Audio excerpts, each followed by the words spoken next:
आपल्या मुलाला काहीतरी चांगलं स्वप्न देणं. अरे चांगलं स्वप्न दिल्यानंतर मुलगा महान बनतो.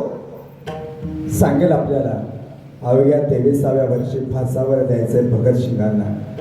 आणि फासावरती देण्याच्या अगोदर काही दिवस त्यांची आई विद्यावती माता भगतसिंगांना भेटण्याकरता तुरुंगामध्ये येते. तुरुंगामध्ये येत असताना त्यावेळेला घळघळ घळघळ घळघळ अश्रू येत आहेत त्या भगतसिंगांच्या आईच्या डोळ्यामध्ये.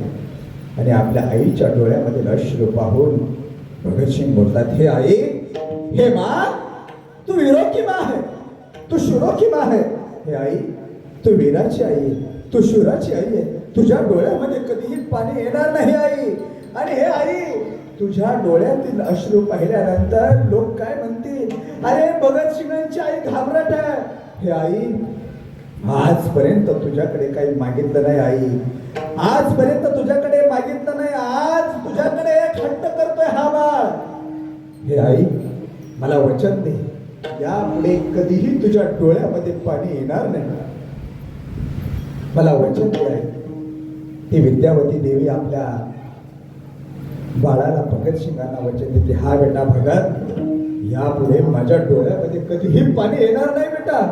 यापुढे माझ्या डोळ्यामध्ये कधीही पाणी येणार नाही. आई निघून जात आहे. भगतसिंगांना फासावर दिलं जातंय. बरेच वर्षाचा काळ लोटला जातोय. बरेच वर्ष जगली ती आई, बरेच वर्ष जगली ती माता. आणि बरेच वर्षानंतर उज्जैन नगरीमध्ये कृष्ण सरलदेव राय नावाचा एक कवी जन्माला आला. आणि त्या कवीनं भगतसिंगांचं चरित्र लिहिलं.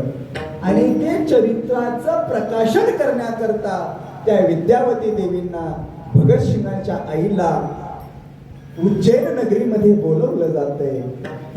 ज्या वेळेला त्या आईचं, त्या मातेचं आगमन उज्जैन नगरीमध्ये होतंय ना, त्या काळी त्यावेळी 65,000 तरुण उपस्थित होते. किती?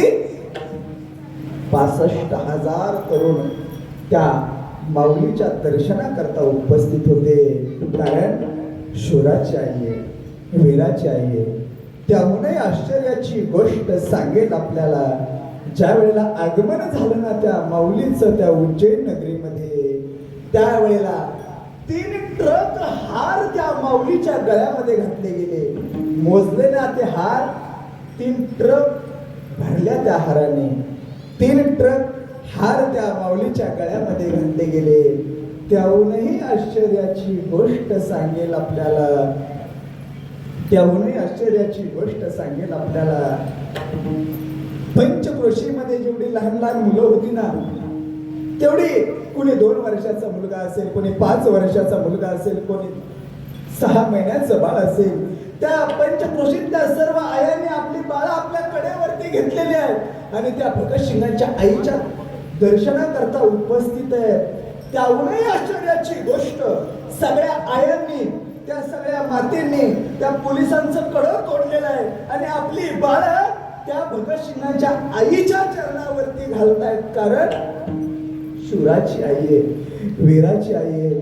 त्याहूनही आश्चर्याची गोष्ट सांगेल आपल्याला, ज्या वेळेला त्या दिवशी त्या उज्जैन नगरीच्या पंचक्रोशीमध्ये जेवढी बाळं जन्माला आली ना, जेवढी मुलं जन्माला आली ना, तेवढ्या बाळांचं नाव भगतसिंग अशा प्रकारचं ठेवलं गेलं. भगतसिंग अशा प्रकारचं ठेवलं गेलं कारण शूरांची आई आहे, वीरांची आई आहे. त्या माऊलीचं आगमन व्यासपीठाकडे होते.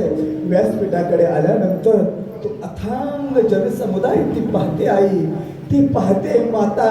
आणि त्यावेळेला त्या आईच्या डोळ्यामध्ये गळगळ गळगळ अश्रू येतात, गळगळ गळगळ पाणी येत आहे.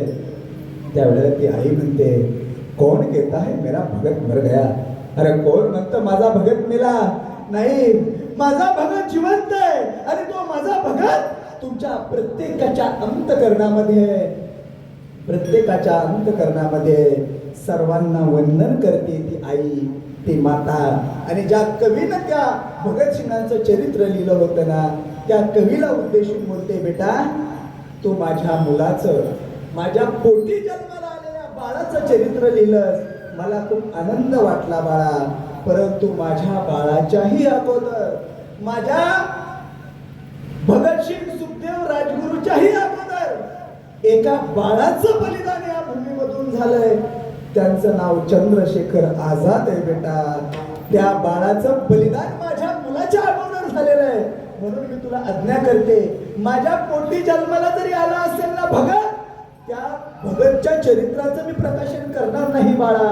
माझ्या मुलाच्या अगोदर ज्या बाळाचं बलिदान झालंय चंद्रशेखर आझाद, मी तुला आज्ञा करते, तू त्या चंद्रशेखर आझादाचं चरित्र तू लिहावं.